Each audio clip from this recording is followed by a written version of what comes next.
What's going on, everybody? Hey, this is an excerpt from our live show that we did last night. You can catch it every Monday, Wednesday, and Friday at 8 p.m. Eastern Time, everywhere where you can watch it on social media, Facebook, YouTube, all that good stuff. In addition, if you search Freight Broker Live on Apple Podcasts and Google Podcasts and pretty much every other podcast, you can listen to the episode in full every single day. Typically, it's available the day after we do the show. So every Tuesday, Thursday, and Saturday, it's available. So check it out. This is a story about TQL and a trucker who finally had enough. Seen earlier today, I tweeted it out. It's actually gone pretty viral on social media about this truck driver that spray painted the side of his truck, drove to TQL's headquarters, and parked his truck in front of TQL headquarters, like literally in front, like on the sidewalk in front of their headquarters on their property, basically saying, pay me my money. So I don't know the whole scenario of how it happened, but this driver's been on social media talking about how he's going to do this for a long time, saying he's done it in the past, saying he did it at Coyote when they had claims or they had some short pay on him. And he said it worked then and he got paid, and everyone's like, sure. And then videos started coming out of him doing the very same thing at Coyote years ago, but a few months ago, but he didn't spray paint his truck.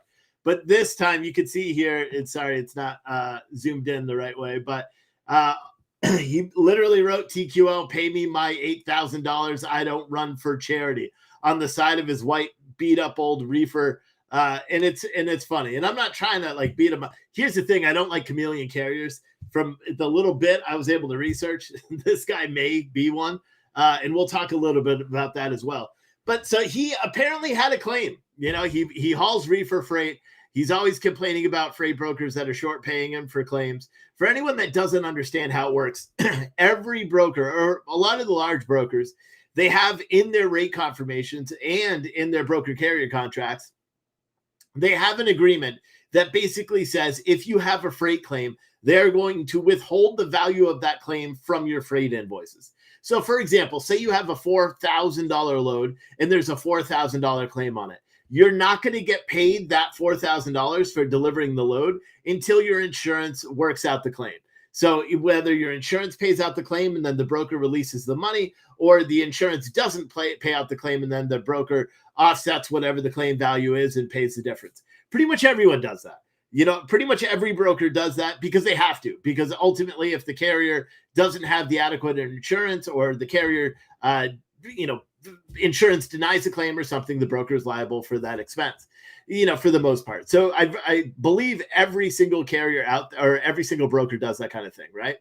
TQL is no different. TQL is kind of notorious for doing it because they're so big. And to be honest, it happened to me. I had my own trucks. We had a load with TQL. I think a pallet tipped over and a whole pallet was refused.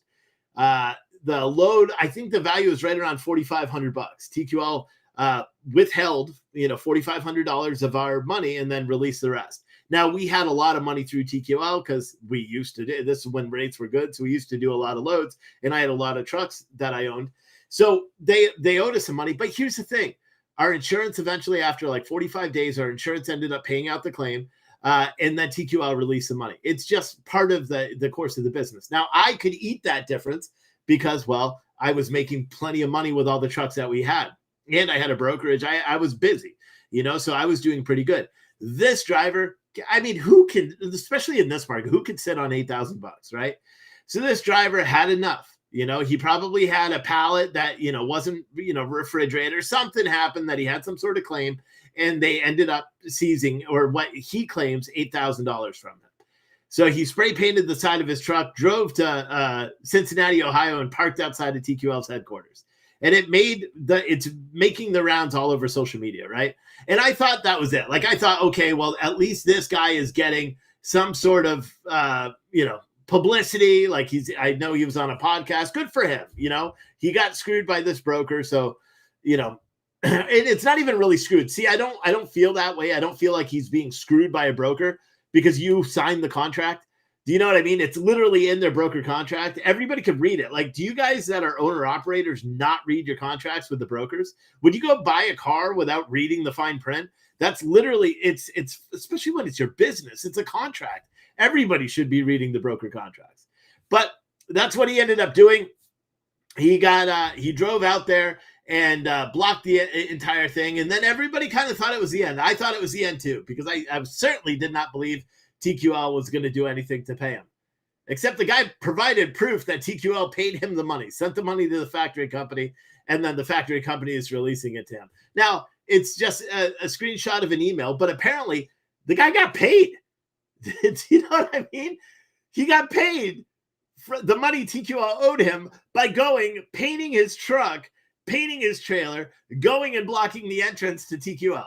So the only thing I can surmise right now is that TQL must be preparing to invest a lot of money on construction for their place, because they're going to have to build a truck stop in the parking lot of TQL. Now that news broke that if your TQL owes you money for claims or whatever the case is, all you have to do is paint TQL, pay me my money, and then drive in front and park.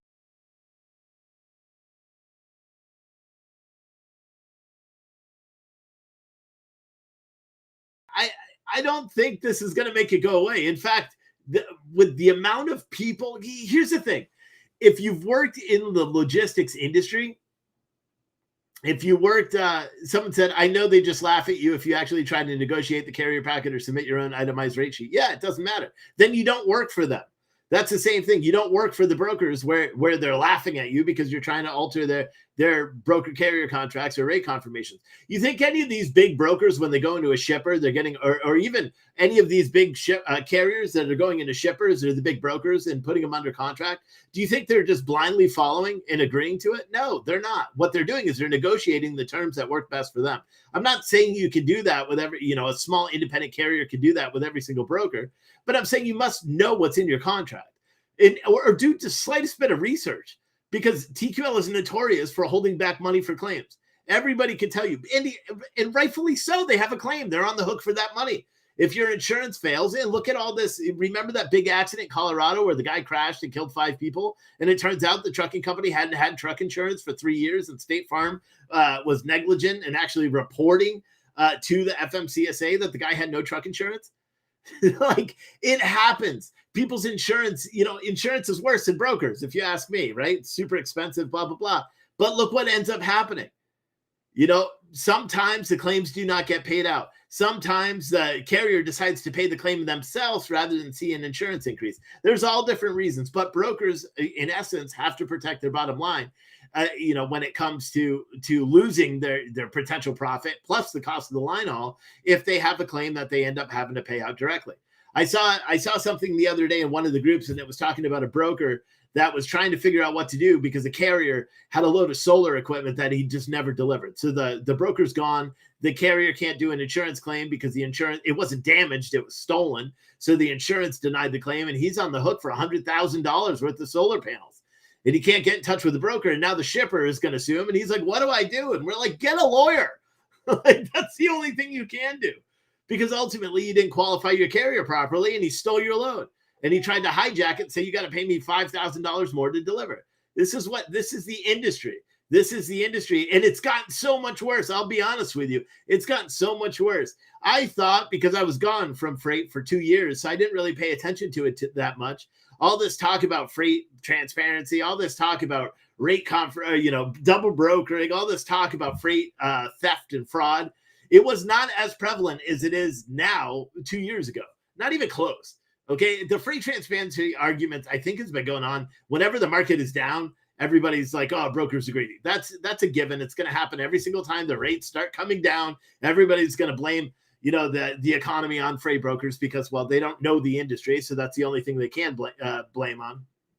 And the one solution to that is always just argue about freight transparency because that's apparently going to make it better, which doesn't make any sense.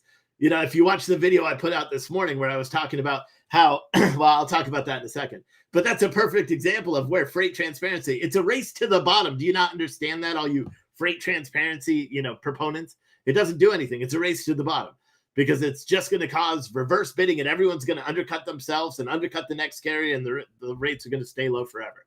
But it's kind of interesting. But what's going to be interesting now is to see how many trucks are going to show up at TQL tomorrow. And how many are going to show up in a couple of days? And how many are going to show up in a couple of days? You know what else is interesting? One of the largest go-to media organizations in the freight space did not have an article about this. And I thought that was very weird because this is a big story. And especially if you want page views, like this is a clickbait as shit story. Like if I had time today, I would have wrote it on Freight Broker Live and put it out there. I just didn't have any time. You know what I mean? But this is the story to go out and say, pissed off trucker parks front of TQL and gets his money. Like that's the craziest part, that TQL actually paid him the money. Now you could make the argument that that they had already figured out that they owed this guy the money and they did it, right? And there's a lot of talk. There was someone that posted online saying that this guy had freight guard reports. He didn't under this authority that was on the truck.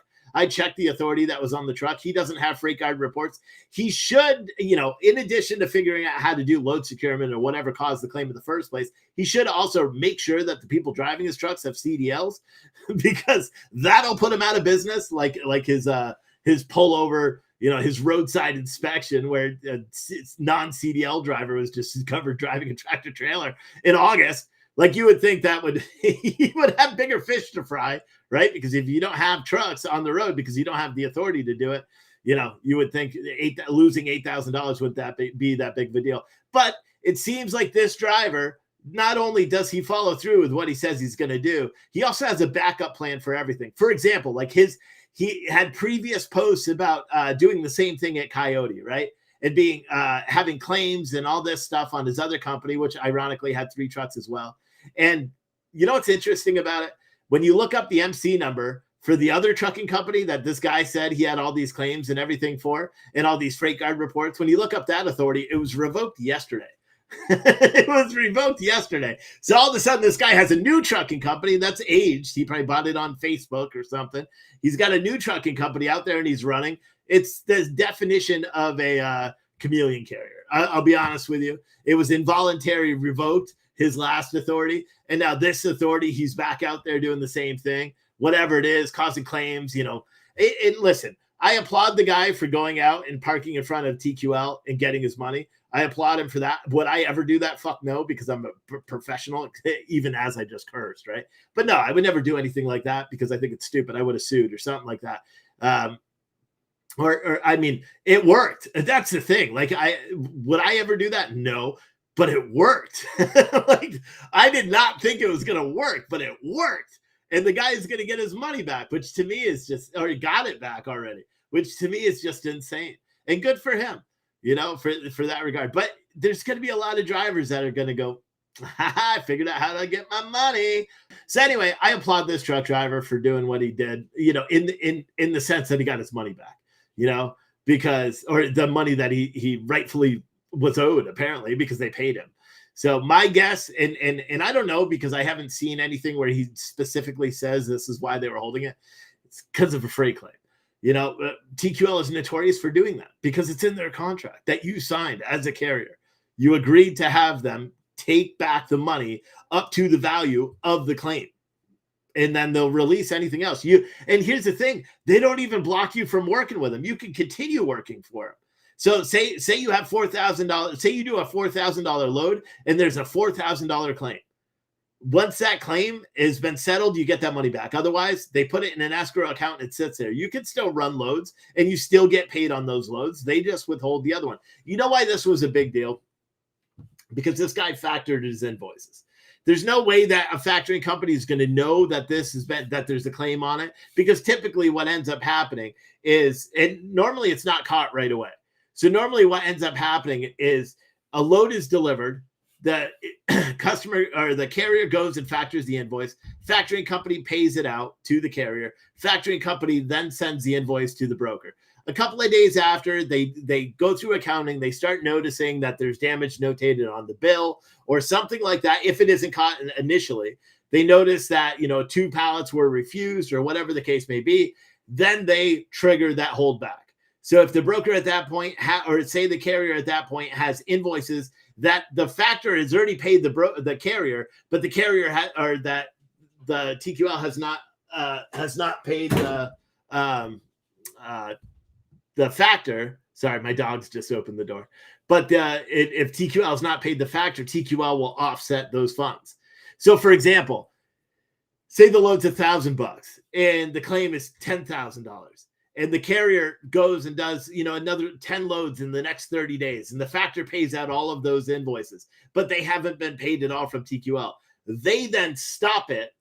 TQL then stops it, sends notice to the factoring company that there's a claim on it, and they're not going to be paid anymore. And then the factoring company says, whoa, whoa, whoa, whoa, whoa. If you have recourse factoring or even non-recourse, I still think they pull it back from you in this instance. They pull the money back from you. And they don't like debit your account. What they do is they say, okay, you're not getting any more factored invoices until we collect that $10,000 that we paid you already. So it causes a chain reaction, because then the driver's set going, he didn't know there was a claim. There's nothing that he could do about it. And it ends up pulling it back even more and screwing up the driver even more. The driver then calls the broker. The broker doesn't really answer him. TQL, I mean, they're huge, got that office. And if you get sour with any claim person, they hang up on you. I'm not surprised that he reports that the claim person hung up on him this morning. The guy painted on the side of the truck, TQL, pay me my $8,000. I don't drive for charity, and drove into the front of the TQL headquarters.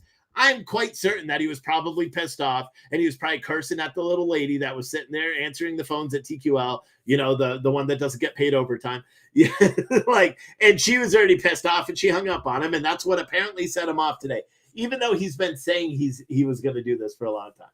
So I think it's interesting, and again, I'm glad he got his money. I think he's going to have a hard time ever. See, but then again, I didn't publish his MC number. And I don't know if anybody else is actually going to publish his MC number. I mean, it is a story, considering he appears to be a chameleon carrier.